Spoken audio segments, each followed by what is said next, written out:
Hello, everyone. I pray you had a blessed week on last week.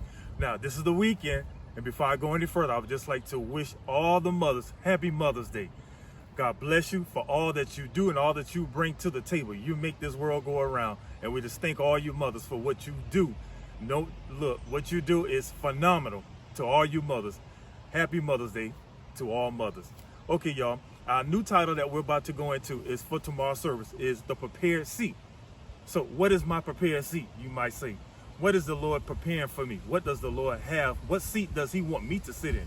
Well, for some of you right now, you might be questioning or having thoughts. You might be saying, what is my purpose? What is my destiny? What am I supposed to be doing? Well, for many of you right now, there are things that you may have been experiencing, things you may have been going through, certain trials, certain tribulations, circumstances, or key events that was taking place in your life. And you was probably thinking to yourself, why am I going through this? Why me? You had the woe is me. You had the, why am I the one who having to experience this? Why my life don't look like everybody else? Everyone else seems like they're having it going on. Things is falling into place. But for me, it seems like things are just going opposite. It's going haywire. Well, I need to share with you that, look, the Lord is possibly preparing you. There is a seat. There is a place. There is a destination that the Lord, his will has already been written. It's already purposed. It's destined for your life. And he needs you to get there. There's a prepared seat with you in mind. And the Lord, when he prepared that seat, he was thinking about you. Now, this place is going to be where all that you need is going to be there. The resources, the relationships, all that's going to be entailed with making that seat work for you is already there. He just needs you to get there. Don't quit. For whoever you are, I know you may have been experiencing some difficulties, some hardship, certain things that some discomfort along the way in your life. And it seems like right now, many of you probably was wanting to pull your hair out. You possibly been wanting to scream. You may have been wanting to holler. Many of you probably wanted to throw in a towel. But right here is the time where you don't need to quit. You don't need to throw in a towel.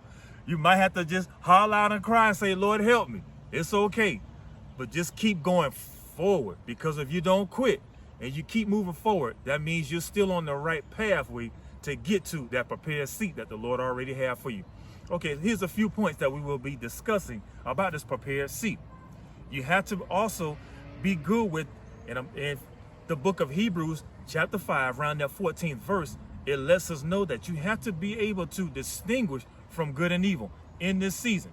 And see, for many of you right now, you have to know those who are around you. You have to know certain conversations, certain relationships. You have to understand and know what season you're in, and you got to know the environment that you're in. Is that environment that you're connected with or that you putting yourself in, is it a help to you?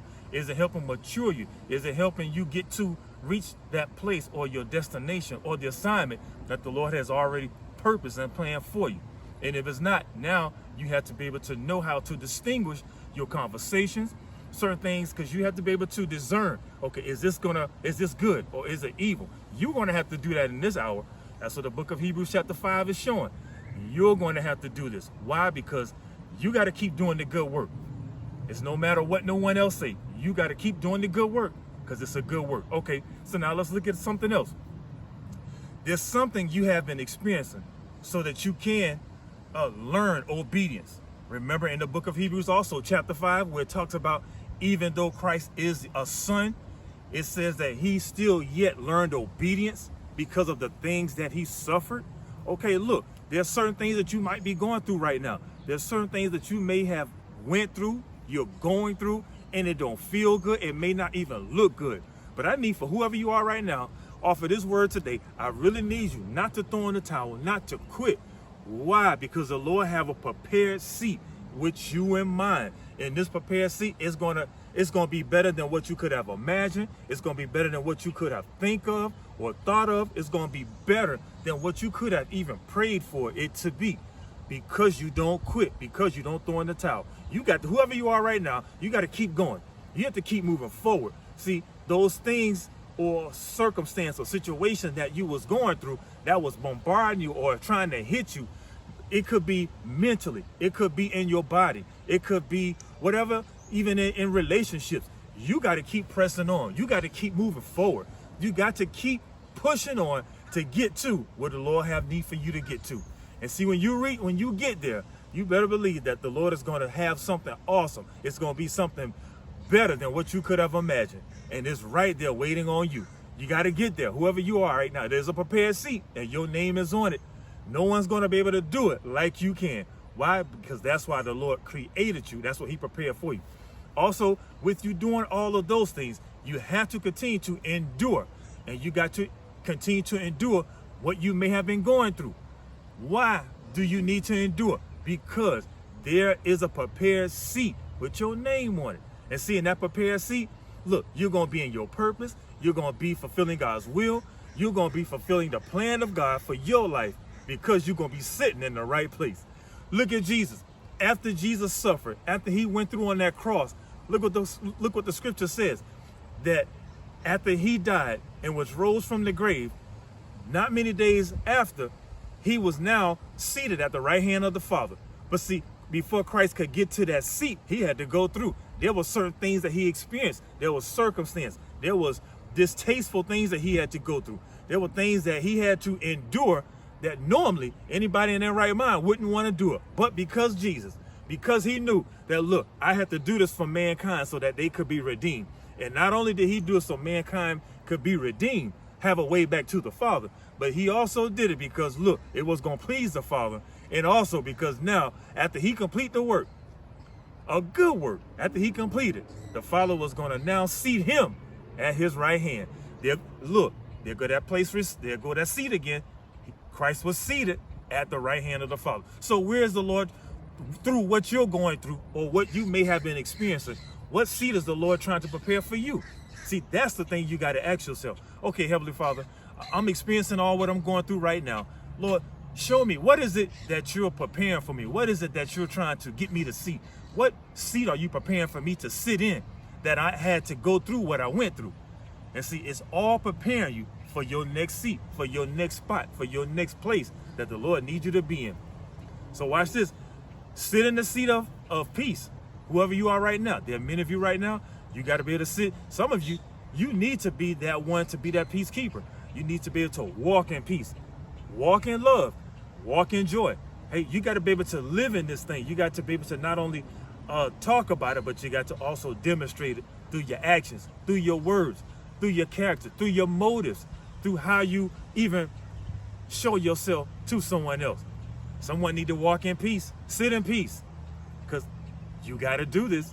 Okay, y'all, my last point. God is about to bring those that rejected you or those who didn't believe like he did with Christ, those who didn't believe in Jesus at first. The Lord is about to now change their heart. He's about to cause those same ones who didn't believe in the beginning, he's about to allow them to now see Christ for who he was as he was on that cross.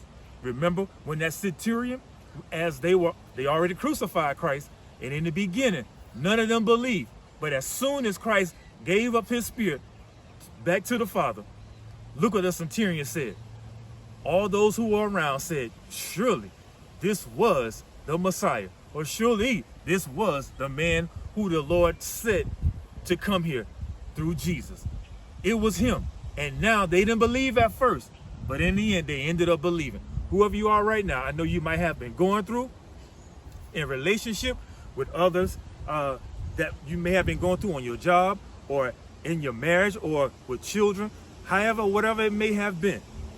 But please hear me. The Lord is about to turn this thing around. And as he's turning it around for a reason, because where he's about to allow you to sit, and where he's about to allow you to sit, it's going to be better than what you could have imagined, better than what you could have thought it would be, or better than what you could have prayed for it to be.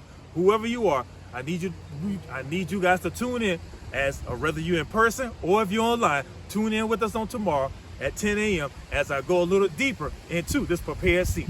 I love you all till we do this again. And remember, happy Mother's Day, all mothers. We love you guys. Stay blessed.